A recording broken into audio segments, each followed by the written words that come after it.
Sir ஒரு 40 லட்ச ரூபாய் லோன் வாங்குறதா இருந்ததுன்னா 20 வருட காலத்திற்கு 9% வட்டியில நீங்க வாங்குனீங்கன்னா 36,000 ரூபாய் உங்களுக்கு இன்ஸ்டால்மெண்டா வரும்.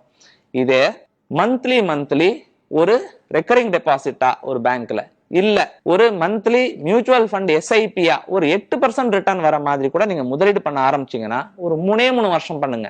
3 வருஷத்துல கிட்டத்தட்ட 14,5 லட்சம் ரூபாய் நீங்க சேர்த்து வைக்கிற வாய்ப்பு இருக்கு.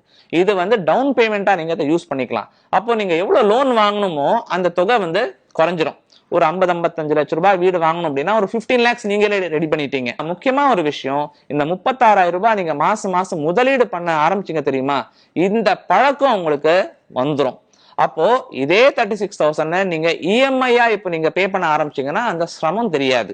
அண்ட் இஃப் காட் வில்லிங் இந்த 3 வருஷத்துல உங்களோட வருமானமும் வளர்ந்துருந்ததுன்னு வச்சுக்கோங்களேன், அந்த இஎம்ஐ காம்பனன்ட் உங்க வருமானத்துல எவ்வளவு அப்படின் போது அது இன்னும் குறைவா இருக்கும்.